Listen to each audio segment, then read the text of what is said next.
Most places in America don't feel the same anymore. Everything's more expensive, neighbors don't talk.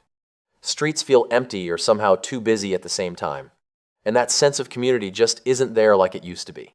But a few towns still do. Thomas, West Virginia. You've probably never heard of this town, and that's exactly why it still works. Thomas doesn't look like much at first glance. A single main street, a handful of old brick buildings, and mountains rising quietly in every direction. It's the kind of place most people would drive through without thinking twice, but that's exactly the point. This is a town that got smaller, slower, and somehow better because of it. When the coal industry faded, so did the pressure to grow, to modernize, to become something it wasn't. What remained was space, not just physical space, but room for a different kind of life.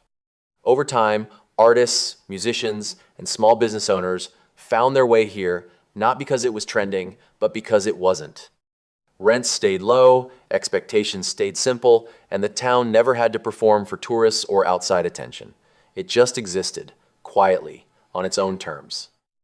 There's a calm to that kind of place. You can feel it in the slower pace, in the way people actually stay, in the sense that nothing here is trying too hard. Thomas isn't frozen in the past, and it's not chasing the future either. It's just one of the few places left where life feels manageable, where being overlooked turned out to be the best thing that ever happened to it. Natchitoches, Louisiana. Natchitoches doesn't announce itself. It doesn't compete for attention, and it doesn't try to keep up with the places around it. In fact, one of the biggest reasons it still feels the way it does is because most people simply pass it by. When major highways were built through Louisiana, development followed the fastest routes. Businesses moved closer to the exits, newer towns expanded outward, and everything shifted toward convenience.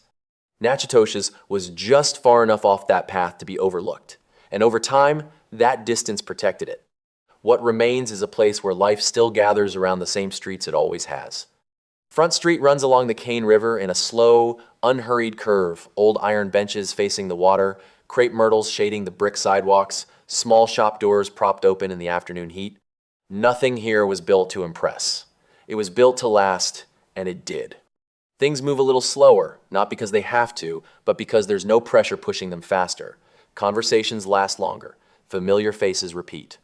The town doesn't feel frozen, just undisturbed. Natchitoches isn't trying to prove anything. It simply avoided the kind of attention that changes places, and in doing so, it held on to something most towns quietly lost. Eureka Springs, Arkansas. Eureka Springs feels like a place that quietly refused to become something else. Tucked into the steep hills of the Ozarks, it was never flattened, never redesigned, never made convenient. The streets curve and climb in ways that don't make much sense on a map, and somehow that's exactly why it still works. There are no big chain stores here, no wide suburban roads, no sense that this town was rebuilt for efficiency. Instead, everything feels layered, like it grew slowly over time and then simply stopped changing. Victorian buildings sit along the hillsides, connected by narrow streets and hidden stairways, giving the entire place a kind of lived-in character that's hard to replicate. What's left is something rare, a town where people didn't just pass through, but stayed. Artists, small business owners, and longtime locals built a rhythm that doesn't feel rushed or artificial.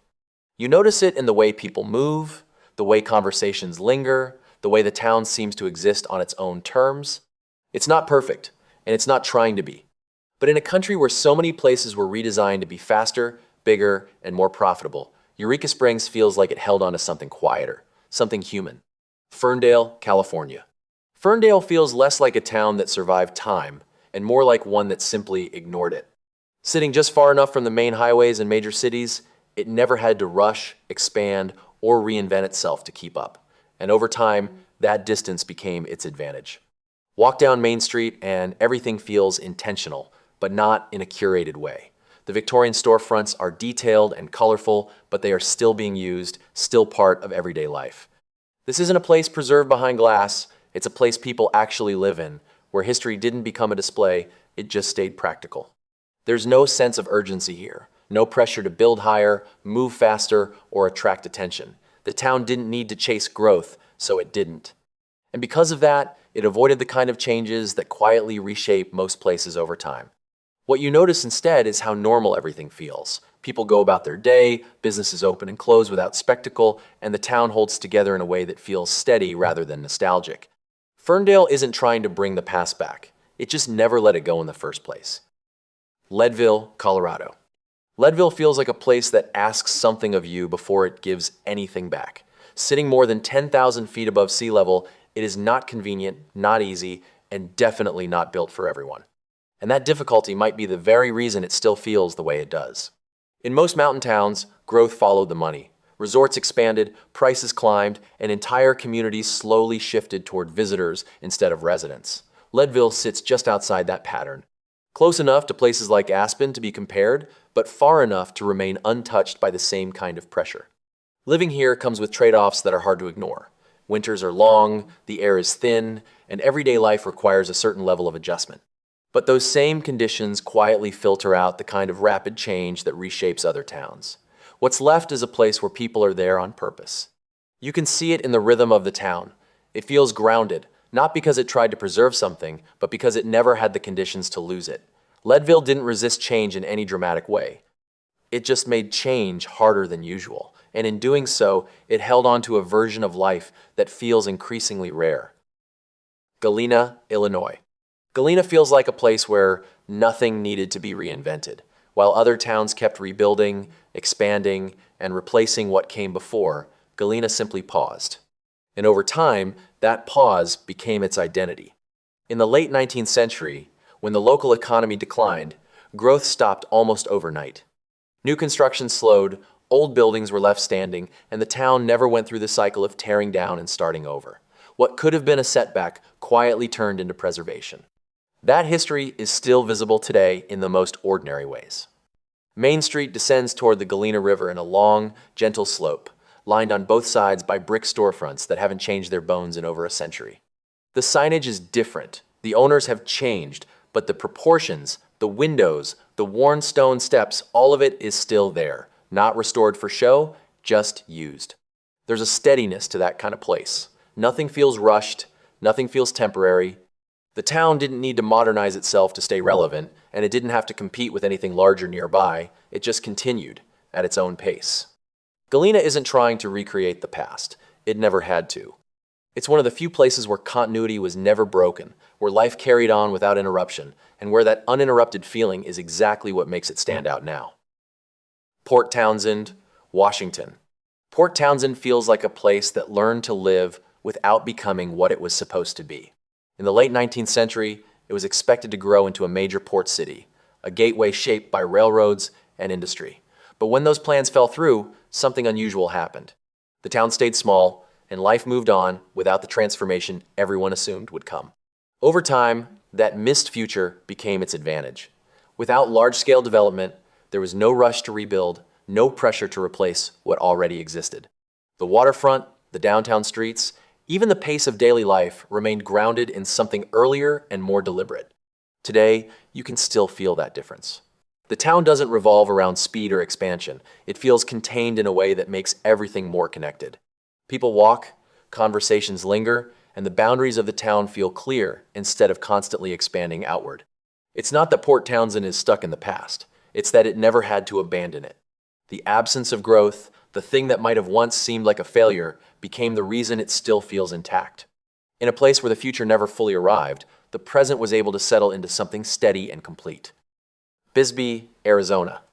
Bisbee feels like a place that stopped trying to grow and started figuring out how to live instead. Built into the steep hills near the Mexican border, it was never designed to expand easily. Streets twist through the terrain, houses climb up the slopes, and the layout itself makes large-scale development almost impossible. When the copper industry declined, the reason for rapid growth disappeared with it. There was no push to rebuild bigger, no demand to modernize everything at once. What remained was a town that had to adapt in smaller, more personal ways. Over time, that opened the door to a different kind of community. People came not for opportunity in the usual sense, but for space to do things differently. Homes were reused instead of replaced, storefronts became studios, and the town slowly reshaped itself without losing its structure. There's a kind of balance here that's hard to find elsewhere. It's not polished, not perfectly planned, and not trying to appeal to everyone. But it works. Life fits the town, instead of the town constantly trying to fit something bigger. Bisbee didn't hold on to the past by preserving it. It held on to it by continuing to use it. And in doing so, It became one of the few places where change didn't erase what came before, it just quietly built around it. Weaverville, California.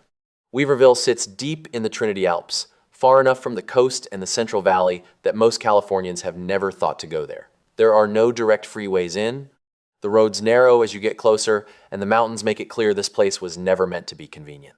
That inaccessibility is the whole story. While California kept building outward, adding lanes, expanding suburbs, pricing people out of one city and into the next, Weaverville simply stayed put. The same brick buildings on Main Street that housed hardware stores and saloons in the 1850s still anchor the town today. The oldest Taoist temple, still in use in California, stands quietly on one end, a detail so unexpected it almost doesn't feel real until you're standing in front of it. Life here doesn't perform. The people who live in Weaverville tend to have made a deliberate choice to be somewhere smaller, slower, and less connected to whatever is happening everywhere else. There's a self-sufficiency to that, and you can feel it. Things get done without urgency. Neighbors know each other not because it's quaint, but because the town is small enough that you can't avoid it. In a state that became synonymous with constant reinvention, Weaverville is a place that never felt the need, and that's exactly why it still feels like somewhere worth being.